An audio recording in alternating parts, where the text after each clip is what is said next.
I'm Margot. I'm 23. I'm coming from France. I'm living in Leipzig for like 3 months, and I'm a geographer. So, why did you move to Leipzig? I came to Leipzig because I wanted to go to Germany, and because I'm speaking a bit of German, and I wanted to discover more properly German East culture. And as a geographer, I'm working on margin spaces, margin territories, and I wanted to study for my master thesis, lost places. I was thinking like Leipzig could be a really good place to study that, because you have a lot of lost places in the city, and it has been a shrinking city for like years. Now it's growing up again, but you have a lot of really interesting places and really interesting people to interview to study this subject. So I thought that Leipzig could be a really good place to live. So, what did you discover about Leipzig so far? I've made a lot of walks in the city. I was like astonished by the number of lost places you had in the city, and I'm supposed to only write a master thesis, which is like pretty short paper. So I was like, oh my god, how I'm going to focus for my master thesis? And I just thought, okay,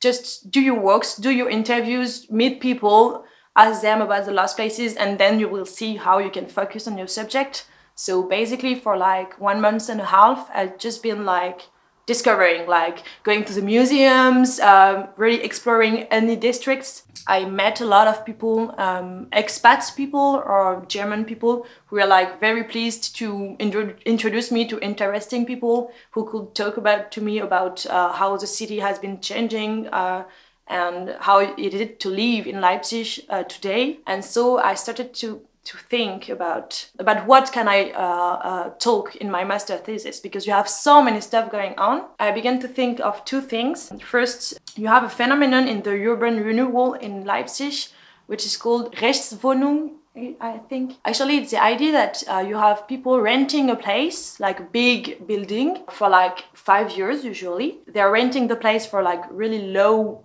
rents, and they can live there, do whatever they want in there. The owners are like really okay. And they are participating in the renewal of the building, because they are occupying it and making stuff. So usually it's artists who are living there, but you have also families. And so it's a good way to bring back life in some areas where you had a lot of lost buildings. It's a very current phenomenon in Leipzig. Like you have a lot of places like that. And so I thought it was a great subject to work on. Sometimes at the end of the contract for the renting, so maybe 5 years after, the owners are just getting back the place, which is like nice and new. They are making their own project in it. And sometimes they keep the agreement and say, okay, you can stay there, and just we are keeping on the same. It's not specific to Leipzig, but really proper East German system. I've never seen that in any other city in Europe, actually. And the other thing was like, I was thinking of focusing on the club and all the lost places which are like more or less illegal for party. You have all this clubbing culture in East Germany, and actually all the clubs and all the places which are dedicated to parties, so techno parties, hip hop parties, trap parties, all the stuff are in lost places. So it can be also a very good way to understand how urban renewal is happening in Leipzig. Tell me about something funny or weird that happened to you here. Yeah, I think it's like kind of German cultural thing. So I think that the best way to understand that you are in a foreign country is to go to the supermarket or to look at the fridges in the flats of your friends.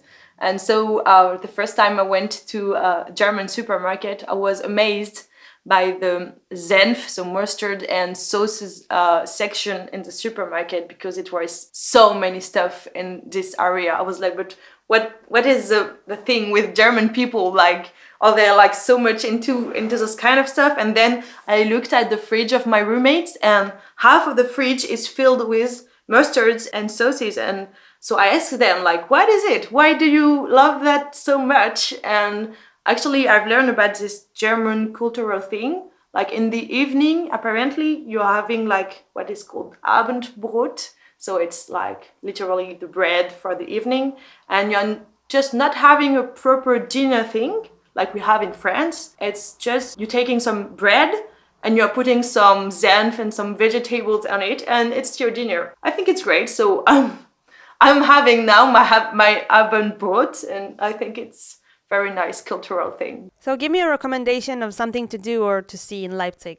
To me, it will be like go in any club of the city, like the main ones, which are like the IFZ, Institut für Zukunft, or the Distillery, because in East Germany you have this techno culture, clubbing culture, which is really important in Germany. It's really different from other countries. Everybody has its own space, and if you don't want somebody to come to you or to discuss to you, you can, and it's absolutely not a problem. Like, it's really respectful. And for example, at the entry of some clubs, you have the bouncer saying to you, okay, if you see someone who is like in a bad shape, not feeling well, or who is annoying you, just tell us. And just the fact that the club members are saying that to you when you are going to the club, it's great, because it means like we take care of you. Like, you can do whatever you want, but just please pay attention to others and be respectful of each other. You can meet a lot of people just talking, like casual talking, and yeah, meets very different people, which is nice, I think.